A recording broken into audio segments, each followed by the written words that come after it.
Durante un puñado de años, en la sanidad pública española, hubo un hueco que no figuraba en ninguna norma y que, sin embargo, sostenía más cosas de las que cualquiera habría admitido en voz alta. Un hueco hecho de papel carbón, de sellos torcidos, de presupuestos que llegaban tarde y de urgencias que llegaban siempre a tiempo. Y lo extraño de aquel hueco es que cuando se cerró, no se cerró porque alguien confesara, ni porque alguien fuera condenado. Se cerró porque arriba, muy arriba, alguien se asustó al descubrir que en un hospital concreto había ocurrido algo que no debía ser posible, y decidió que era más barato cambiar el sistema entero que preguntar por qué había funcionado. Años después, oí decir, con una frialdad que todavía me pesa, que se introdujeron reformas tras detectar una anomalía, y esa palabra, anomalía, era la manera limpia de nombrar mi vida en aquel periodo, porque mi historia no encajaba bien ni en la épica del servicio público, ni en el catálogo fácil del delito, y por eso, quizá, nadie pudo repetirla. No había un truco, había un tiempo, y el tiempo se termina aunque uno no lo firme.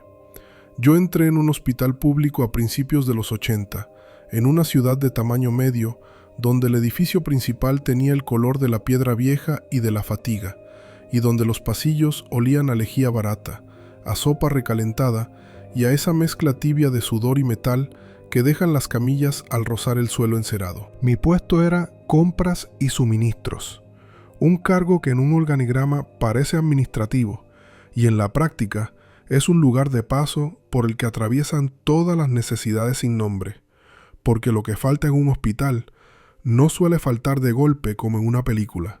Falta a trozos, en pequeñas cantidades, que obligan a elegir, a estirar, a improvisar.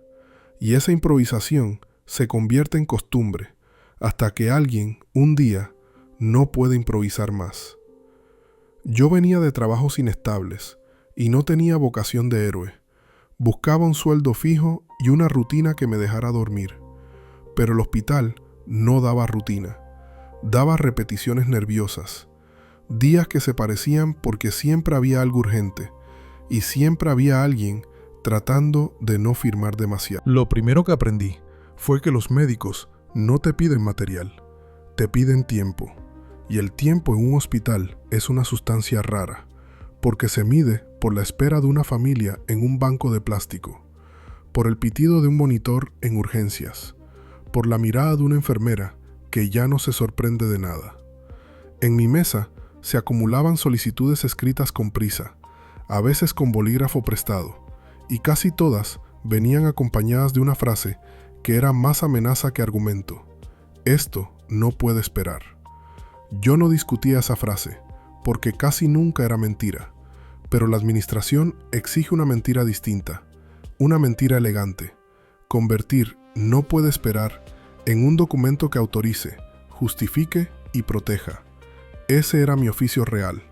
Traducir la urgencia biológica a urgencia administrativa sin que el papel pareciera una excusa. El hueco del que hablo, ese que nadie pudo repetir, no nació de un acto de ambición. Nació de un choque repetido entre dos mundos. El mundo clínico, que funciona por necesidad, y el mundo administrativo, que funciona por miedo. La ley permitía excepciones, sí, pero las permitía como se permite abrir una puerta de emergencia, con la idea de que se use pocas veces y con culpa. El problema era que en un hospital la emergencia no es excepción, es ensuelo. Así que la excepción se volvía invisible, se escondía en pequeñas interpretaciones, en palabras que se colocaban aquí o allá para que el expediente caminara por un pasillo más corto. Yo observé, en mis primeros meses, que no era el dinero lo que movía esas palabras, era el terror a hacer el nombre que apareciera cuando algo saliera mal. Y ese terror era general, no un vicio individual. Jefes de servicio que no querían firmar, directores que pedían más información solo para ganar tiempo, interventores que recordaban, con tono de misa, que la norma existe para cumplirse. En esa tensión, la escasez se convertía en una pelea de pasillos, y yo estaba justo en medio. Lo que hice y lo digo con la misma sequedad con la que uno admite que cambió una pieza en una máquina, fue construir un método que permitiera decidir sin decidir demasiado. Una jerarquía de prioridad que parecía objetiva porque estaba escrita con lenguaje administrativo, pero que yo afinaba con precisión para que no se pudiera copiar como se copia un formulario. No era hacer pasar todo por urgente. Eso habría sido una torpeza. Era algo más fino. Establecer niveles de urgencia que dependían de combinaciones concretas de palabras, de anexos, de referencias cruzadas, de justificaciones que sonaban normales en un expediente, y sin embargo, activaban circuitos rápidos. La belleza amarga del método era que no violaba la norma, la empujaba en su límite, y eso era lo único que podía sobrevivir en un entorno donde la ilegalidad visible genera reacción y la eficacia silenciosa genera dependencia. La primera vez que vi el filo de verdad no fue ante un médico furioso ni ante un proveedor insolente, fue ante un hombre tranquilo con una carpeta azul, un interventor que apareció sin aviso en el área administrativa y se puso a revisar números como quien revisa la presión de una caldera. No vino a mí directamente, y eso fue lo peor, porque cuando vienen a ti, sabes dónde defenderte. Cuando revisan alrededor de ti, tienes que adivinar qué están buscando. Aquella tarde, me avisaron desde almacén de que preguntaban por lotes antiguos, por diferencias mínimas entre lo solicitado y lo recibido, por firmas que no coincidían del todo con el patrón. Yo bajé al sótano, donde el almacén era una cueva de estanterías metálicas y cajas marrones, con un aire frío que olía a cartón, a goma y a desinfectante, y lo vi ahí, con sus gafas bajas, mirando papeles sin prisa, como si la prisa fuera cosa de los demás. Me hizo preguntas simples, de esas que parecen inofensivas y, precisamente por eso, son peligrosas. ¿Por qué aquí se aceptó una entrega parcial? ¿Por qué esta sustitución de producto está justificada con un anexo y no con un informe clínico? ¿Por qué se usó este tipo de procedimiento en lugar del habitual? Yo respondí con calma, señalando el circuito, el retraso del proveedor, la necesidad de continuidad, la firma del director, y mientras hablaba, sentía, detrás de cada frase, el riesgo de que una palabra se interpretara como intencionalidad. El interventor no me acusó, no me amenazó, solo anotó, y esa neutralidad me dejó una señal clara. El sistema, aunque aún no supiera qué buscaba, ya había empezado a mirarse a sí mismo. Volví a mi despacho con una sensación de frío interior. Abrí mis carpetas y revisé mis propios documentos como si fueran de otro, buscando no fallos de ética, sino fallos de forma, porque lo que te destruye en esos lugares no es lo que hiciste, sino cómo queda escrito. Encontré, y esto es importante para entender lo que vino después, una frase mal colocada en una solicitud reciente, un matiz que yo habría corregido en otro momento, pero que esa vez se me había escapado por cansancio y presión. No era un error grande, no era una firma falsa, era peor, era una ambigüedad, una puerta que podía abrir interpretaciones y por tanto preguntas. Esa noche me llevé el expediente a casa en la cabeza, no en la cartera, porque ni siquiera eso me atreví a hacer, y dormí a trozos, oyendo en mi imaginación el chirrido de las camillas y el rasgar del papel. La mañana siguiente me esperaba un problema que, en apariencia, no tenía relación con la visita del interventor, y sin embargo lo tuvo todo. En nefrología faltaban filtros para diálisis, y no faltaban de manera teatral, faltaban de manera progresiva, lo suficiente para que el calendario se volviera un arma. El proveedor habitual alegaba retrasos técnicos, el alternativo ofrecía entrega inmediata con papeles impecables, y el jefe de servicio no me habló de dinero ni de normas, me habló de personas que no podían esperar a que yo resolviera mis dilemas. En ese punto, la línea se estrechó y comprendí que el método iba a exigirme algo más que precisión. Iba a exigirme elegir, en un lugar donde elegir siempre tiene víctimas, aunque no se las nombre. Lo que no sabía entonces, y lo que convierte esta historia en algo que nadie pudo repetir, es que el verdadero peligro no estaba en que yo sacara ventaja, sino en que yo lograra que el hospital funcionara demasiado bien en un periodo de escasez general, porque esa eficacia, cuando se observa desde fuera, parece una irregularidad estadística, y las irregularidades estadísticas no se castigan como pecados, se corrigen como fallos del sistema. Aún no había llegado ese momento, aún estaba al principio del filo, pero ya podía sentirlo en la manera en que algunas miradas se detenían un segundo más sobre mi puerta, en la forma en que ciertos correos incluían copias innecesarias, en el tono de quienes empezaban a decir «tu método», como si el método fuera una cosa separada de mí. Yo seguí, porque en el hospital nadie te pregunta si quieres seguir, solo te coloca el siguiente problema sobre la mesa, y cuando te acostumbras a resolver, dejar de resolver se parece demasiado a admitir derrota. Pero desde ese día empecé a caminar con la certeza de que no bastaba con no caer. Tenía que avanzar sin dejar huellas visibles, porque si el sistema descubría el hueco, lo cerraría, y al cerrarlo, haría imposible que alguien, después de mí, pudiera hacer lo mismo, incluso aunque lo intentara con mejores intenciones o peores. El problema de los métodos que funcionan es que atraen atención sin pedirla, y en un hospital, esa atención no llega con aplausos, llega con silencios largos y con preguntas que se formulan cuando ya no sirven las respuestas fáciles. Después del episodio de nefrología, mi despacho empezó a recibir visitas que no figuraban en ninguna agenda, gente que entraba con una excusa administrativa y salía habiendo mirado demasiado tiempo los papeles que yo dejaba sobre la mesa, como si el orden mismo de las carpetas pudiera delatar una intención. Yo seguí trabajando con la misma calma exterior, porque la calma es una forma de defensa, pero por dentro empecé a notar algo nuevo. Ya no era solo yo quien caminaba por el filo empezaba a moverse. La grieta apareció una mañana en forma de error mínimo, de esos que pasan desapercibidos hasta que alguien decide que no deben pasar. Un pedido de material fungible, nada espectacular, había sido tramitado con una categoría de urgencia que no correspondía exactamente a su destino final, una consecuencia directa de aquella frase mal colocada que yo había detectado días antes y que no había tenido tiempo de corregir porque el siguiente incendio ya estaba en la puerta. El material llegó rápido, demasiado rápido, y alguien, en algún despacho, se preguntó por qué aquello había sido posible cuando otros pedidos similares seguían esperando. No me llamaron de inmediato. Primero pidieron aclaraciones por escrito, luego ampliaciones, luego anexos que justificaran lo que ya estaba justificado de manera tácita.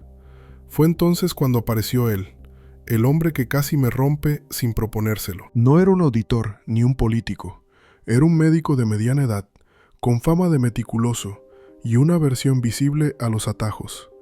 Alguien que había llegado al hospital después de años fuera, y que todavía no había aprendido a convivir con las zonas grises. Pidió una reunión conmigo, no para acusarme, sino para entender por qué su servicio había quedado fuera de una priorización reciente, mientras otro, con patologías menos graves en apariencia, había recibido material antes. Su tono no era agresivo, era peor, era exacto. Me habló de criterios clínicos, de comparativas, de coherencia, y mientras hablaba, yo veía cómo mi lenguaje administrativo se quedaba corto frente a su lógica médica, porque él no discutía el procedimiento, discutía el resultado. Intenté explicarle en método sin nombrarlo, hablando de cadenas de suministro, de riesgos acumulados, de la necesidad de evitar cuellos de botella, y noté que escuchaba, pero no aceptaba del todo, porque había algo en su mirada que no buscaba una justificación, sino una correspondencia limpia entre causa y efecto. Al final de la reunión me dijo, con una educación que no dejaba espacio a la réplica, que elevaría una consulta formal para que se revisaran los criterios de priorización, no contra mí, insistió, sino contra el sistema que permitía resultados tan dispares. Aquella frase, pronunciada sin intención de amenaza, fue la más peligrosa que escuché en años, porque desplazaba el foco de la persona al mecanismo, y cuando el foco se posa sobre el mecanismo, el margen desaparece. Durante las semanas siguientes, viví en una especie de vigilia constante. Cada expediente que pasaba por mis manos, lo revisaba 2 veces, no buscando errores obvios, sino incoherencias de conjunto. patrones que alguien pudiera leer como diseño donde yo había querido ver adaptación. Empecé a recibir correos con copias a direcciones que no conocía, solicitudes de información que se acumulaban sin urgencia aparente, y una invitación a participar en una comisión interna sobre optimización de recursos, una expresión tan amplia que podía significar cualquier cosa. Acepté sin protestar, porque rechazar habría sido una señal demasiado clara de que algo no iba bien. La comisión se reunió por primera vez en una sala sin ventanas, con una mesa larga y sillas que chirriaban al moverse, y allí escuché, por primera vez, mi método descrito con palabras ajenas. Hablaban de experiencias locales de priorización, de casos de éxito y de necesidad de homogeneizar, y cada vez que alguien decía que algo había funcionado mejor de lo esperado, yo sentía que esa mejora era una cuerda que se tensaba alrededor de una idea que no debía ser capturada. Intervine lo justo, aportando datos generales, evitando detalles, consciente de que cada precisión podía convertirse en una instrucción replicable, y lo que yo había construido solo sobrevivía porque no se podía enseñar. El médico meticuloso volvió a cruzarse en mi camino en ese contexto. Presentó un informe comparativo que mostraba, sin acusar a nadie, que ciertas decisiones habían tenido efectos clínicos positivos inmediatos, pero que al mismo tiempo habían generado desequilibrios difíciles de justificar a largo plazo. Su informe era impecable, y precisamente por eso me dejó sin espacio para el discurso defensivo. No me señalaba como culpable, me convertía en ejemplo, y ser ejemplo es una forma elegante de ser observado. Cuando terminó su exposición, la sala guardó silencio unos segundos, y yo supe que había cruzado otro punto sin retorno. Ya no se trataba de esconder un método, sino de sobrevivir a su éxito. La presión alcanzó su punto más delicado cuando un nuevo problema clínico se superpuso a la revisión administrativa. Esta vez no eran filtros ni material fungible, sino un medicamento específico, caro y escaso, destinado a un grupo reducido de pacientes oncológicos. El proveedor habitual no podía garantizar suministro completo. El alternativo exigía condiciones que bordeaban lo inaceptable, y la decisión debía tomarse en horas, no en días. El director médico me llamó a su despacho, y sin rodeos, me dijo que necesitaba una solución que no comprometiera su firma ni la mía. Una frase que resumía años de miedo institucional. Yo tenía el método, tenía la experiencia, pero ya no tenía el margen invisible de antes, porque cada excepción era ahora un dato más en una tabla que alguien estaba aprendiendo a leer. Esa tarde entendí que la grieta no estaba en la norma ni en la falta de recursos, estaba en las personas que, sin quererlo, estaban empezando a hacer preguntas correctas en el momento equivocado. El médico meticuloso no buscaba destruirme, buscaba coherencia, y esa búsqueda era incompatible con el espacio ambiguo donde yo me movía. Si resolvía el problema oncológico con mis herramientas habituales, salvaría una situación concreta y agravaría el desequilibrio general. Si no lo hacía, dejaría que el sistema mostrara su cara más dura, y alguien pagaría el precio.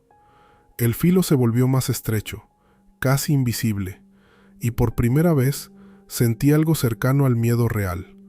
No el miedo abstracto a una auditoría, sino el miedo concreto a que cualquier salida implicara una pérdida que ya no podría explicarse con palabras. Esa noche no me llevé trabajo a casa, pero me llevé el hospital entero en la cabeza. Pensé en el médico que preguntaba demasiado, en los pacientes que no podían esperar, en los informes que se acumulaban, y comprendí que mi mayor error había sido creer que el método podía permanecer indefinidamente en un estado intermedio, ni visible ni oculto. El sistema estaba empezando a mirarse a sí mismo, y cuando un sistema se mira, lo primero que hace es eliminar aquello que no entiende, incluso si ese algo ha sido útil. Yo todavía no había caído, pero la grieta ya estaba ahí, y sabía que, cuando se abre una grieta en una estructura rígida, no se cierra. Se convierte en una línea de fractura, por la que todo, acaba rompiéndose. La presión dejó de ser una sensación difusa y se convirtió en una secuencia de horas mal dormidas, de mañanas en las que el hospital parecía inclinarse ligeramente hacia un lado, como si el edificio mismo supiera que algo estaba a punto de ceder. El informe del médico meticuloso seguía circulando, no como una acusación, sino como un documento incómodo que nadie sabía muy bien dónde archivar, y ese era su verdadero poder. No pedía castigo, pedía coherencia, y la coherencia es letal para cualquier sistema que ha aprendido a sobrevivir gracias a la ambigüedad. Yo continuaba resolviendo problemas, pero ya no con la seguridad de antes, sino con la conciencia de que cada solución añadía una capa más a una estructura que empezaba a ser visible desde fuera. El medicamento oncológico se convirtió en el centro de todo. No era un fármaco milagroso, pero sí uno de esos tratamientos que, cuando faltan, no producen una catástrofe inmediata, sino algo peor, una espera cargada de sentido, una pausa en la que los médicos tienen que explicar por qué hoy no, por qué mañana quizá, y los pacientes aprenden a leer el silencio como una respuesta. El proveedor alternativo insistía, llamaba, afinaba su propuesta, y yo veía con claridad que había aprendido demasiado rápido el lenguaje que yo había usado durante años. Sus documentos eran correctos, casi elegantes, y esa elegancia me puso en guardia, porque indicaba que el método empezaba a filtrarse fuera de mi control. El director médico volvió a llamarme, esta vez con menos rodeos. Me habló de la presión política, de las preguntas que llegaban desde la consejería, de la necesidad de evitar titulares que nadie quería ver asociados al nombre del hospital. No me pidió explícitamente que activara ninguna excepción, pero su discurso estaba construido para que yo entendiera que la solución debía aparecer sin dejar huellas. Yo asentí, como había hecho tantas veces, pero al salir de su despacho, sentí que el margen era ya tan estrecho que cualquier paso en falso sería visible incluso para quienes no sabían qué estaban mirando. La mañana decisiva llegó con un detalle banal, una llamada del almacén avisándome de que un envío había sido etiquetado de forma incorrecta, un error menor que, en otro momento, habría corregido con una nota interna. Aquella vez, sin embargo, el error tenía consecuencias, porque afectaba al lote del medicamento oncológico y a su trazabilidad. Si corregía la etiqueta a posteriori, asumiría una responsabilidad que alguien podría cuestionar. Si devolvía el lote, perdería días preciosos. Revisé la documentación con cuidado y encontré una salida intermedia, una corrección formal que no alteraba el contenido, pero que permitía usar el medicamento sin romper el circuito. Era una solución limpia en apariencia, y ahí estuvo mi error.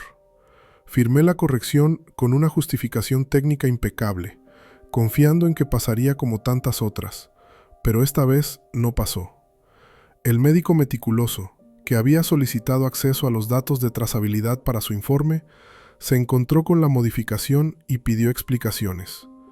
No me acusó de falsificar nada, no habló de mala fe, simplemente señaló que el cambio, aunque legal, alteraba la cadena de custodia de un producto sensible, y que, en un contexto de revisión de criterios, eso merecía una aclaración formal. Su petición llegó por escrito, con copias a direcciones que ya no me eran ajenas, y en ese momento supe que había cometido el error que no debía. Había intervenido demasiado tarde y demasiado solo. La reunión que siguió fue breve y fría. No hubo gritos ni amenazas, solo preguntas repetidas con paciencia, solicitudes de detalle, referencias cruzadas. Yo expliqué la urgencia, el riesgo de retraso, la imposibilidad de esperar a un proveedor que no cumplía, y mientras hablaba, veía cómo mis argumentos, válidos en otro tiempo, perdían fuerza frente a un escenario que ya no toleraba interpretaciones individuales. El médico meticuloso no sonreía ni fruncía el ceño. Escuchaba y tomaba notas, y en ese gesto comprendí que el centro de gravedad se había desplazado. Ya no importaba tanto lo que yo había logrado, sino lo que el sistema estaba dispuesto a permitir en adelante. Salí de aquella sala con una certeza incómoda. No me iban a señalar como culpable, porque no lo necesitaban. Bastaba con que mi decisión quedara registrada como una incidencia dentro de un conjunto más amplio, una pieza más en un mosaico que justificara cambios profundos. Aquella tarde, mientras el medicamento se administraba y los pacientes seguían su tratamiento, sin saber nada de etiquetas ni de informes, yo entendí que había salvado una situación concreta, al precio de ofrecer al sistema la prueba que necesitaba para cerrar el hueco. No fue una traición consciente, ni un acto heroico. Fue una elección bajo presión, y eso la hacía más difícil de defender. Las consecuencias no fueron inmediatas, y eso fue lo más duro. No me suspendieron, no me trasladaron, no me abrieron expediente. Al contrario, me pidieron colaboración, datos, participación en grupos de trabajo.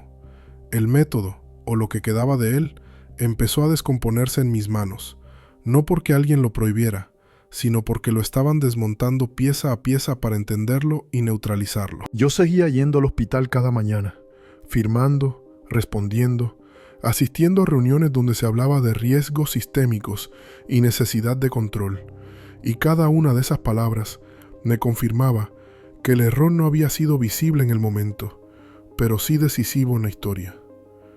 Por las noches, al repasar los días, me sorprendía pensando menos en el dinero que había ganado y más en la cadena de decisiones que me había traído hasta allí.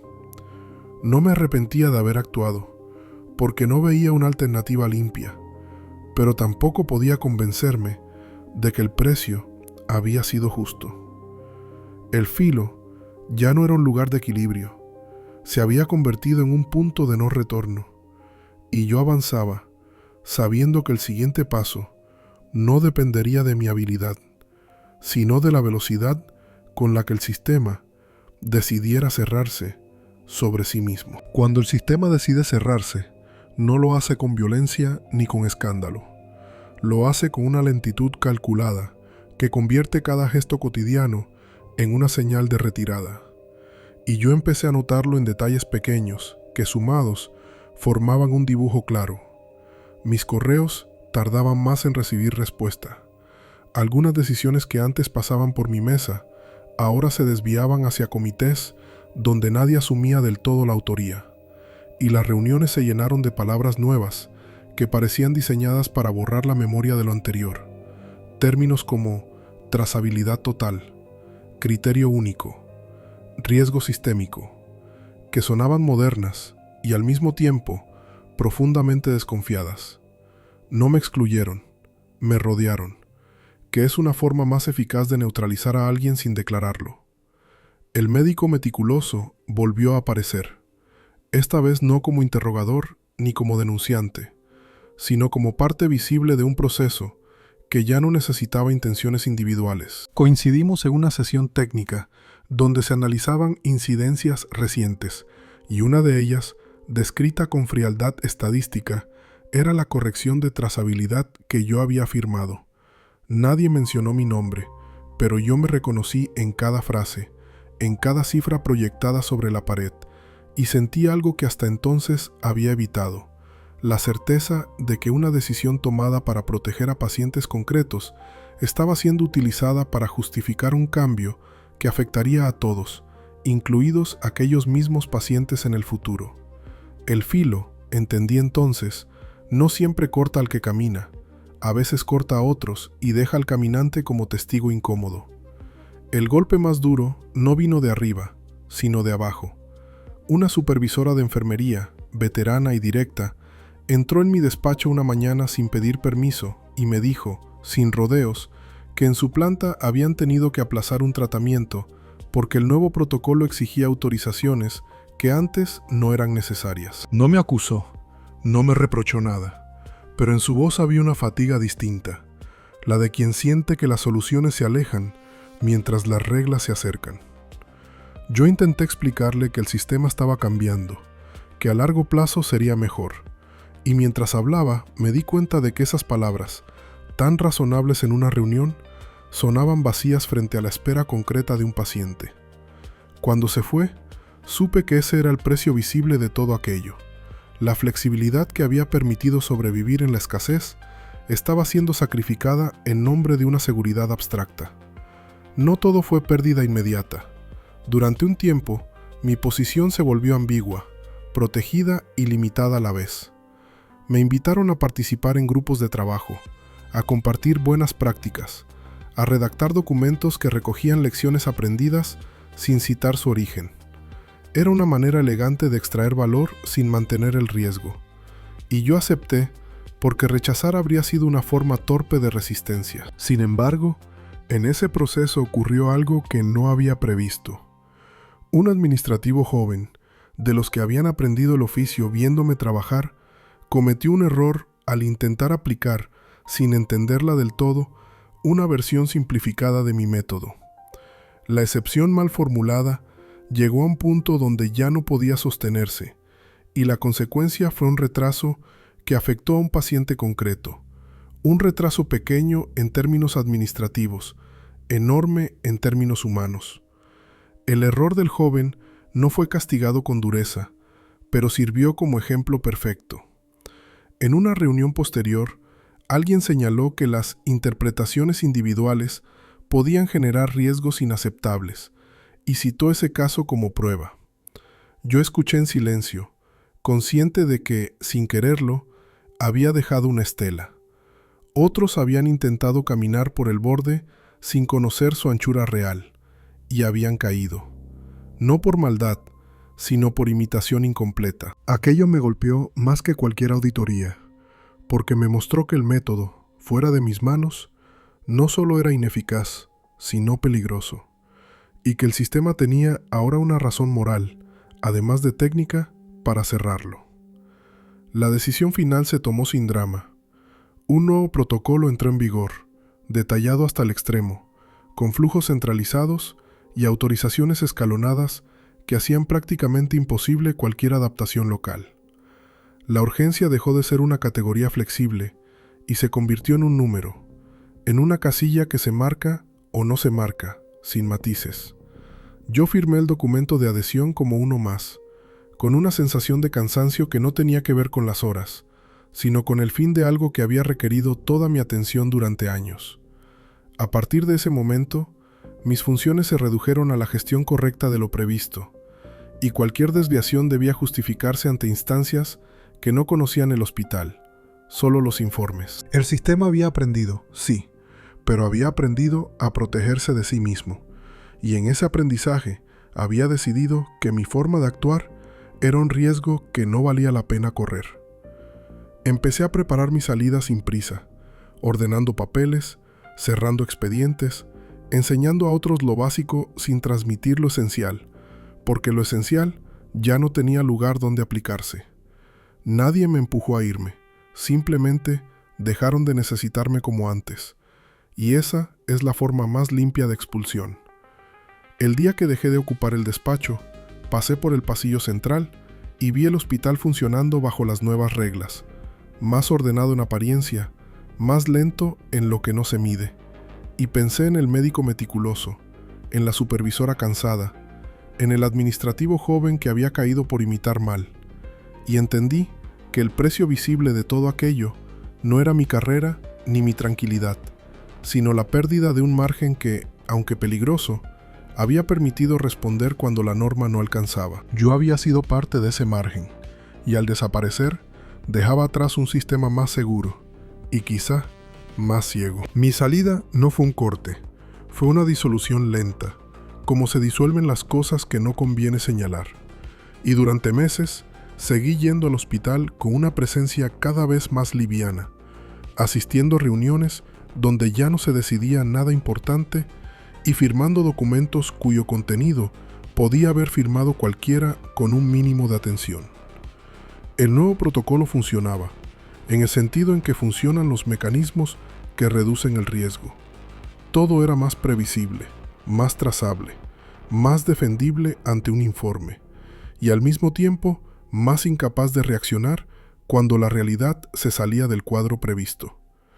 John observaba desde dentro con una mezcla de distancia y responsabilidad, consciente de que ese orden nuevo tenía su origen, aunque nadie lo dijera, en aquello que yo había hecho cuando todavía existía un margen para hacerlo. La confirmación definitiva llegó de una manera tan neutra que casi pasó desapercibida. En una sesión formativa para directivos, ya como asesor externo, alguien proyectó una diapositiva con datos agregados de varios años y explicó que, en un periodo concreto del pasado, se habían detectado desviaciones positivas anómalas en la gestión de determinados recursos, desviaciones que habían obligado a replantear el modelo para evitar riesgos futuros. No hubo contexto ni historia, solo cifras, y entre esas cifras yo reconocí mis decisiones transformadas en puntos estadísticos. En ese momento entendí el giro completo y definitivo. No había sido yo quien había burlado al sistema. Había sido el sistema el que, al analizarme, había decidido cambiar para que nadie más pudiera hacerlo. Nadie me llamó para darme explicaciones ni para agradecer nada.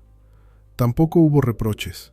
Simplemente, a partir de ese instante, mi experiencia dejó de ser una ventaja y se convirtió en una referencia abstracta, útil solo para justificar la necesidad de control. Me ofrecieron seguir colaborando, redactar informes, aportar memoria histórica sin nombres propios, y acepté durante un tiempo, hasta que comprendí que mi presencia ya no aportaba nada que el nuevo orden pudiera tolerar. Me retiré del todo sin ceremonia, con la discreción que había marcado mi trabajo desde el principio, sabiendo que cualquier gesto dramático habría sido una forma de reclamar un lugar que ya no existía.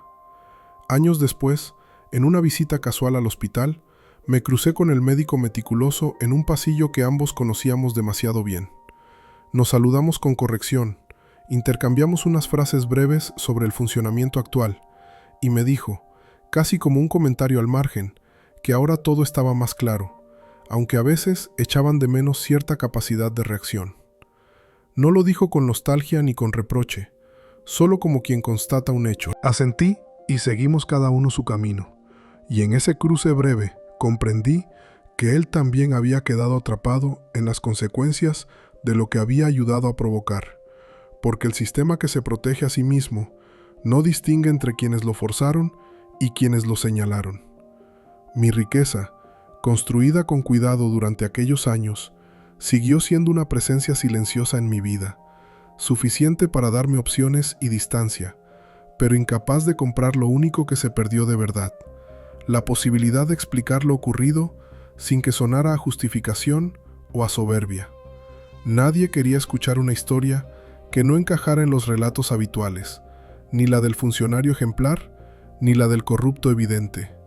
Lo que había pasado era demasiado incómodo para convertirse en ejemplo, y demasiado eficaz para ser condenado. Así que quedó reducido a una anomalía corregida. Con el tiempo, dejé de pensar en términos de culpa o mérito, y empecé a verlo como lo que había sido, una coincidencia irrepetible entre un sistema inmaduro, una escasez persistente y una persona situada justo en el punto donde las decisiones pequeñas tienen efectos grandes. No fui un visionario ni un delincuente, fui un síntoma, y cuando los síntomas se analizan y se integran en un diagnóstico, dejan de ser necesarios. El sistema siguió adelante, más seguro y más rígido, y yo seguí mi camino con la conciencia de haber caminado por un filo que ya no existe. No me castigaron a mí, castigaron el tiempo en el que yo había sido posible.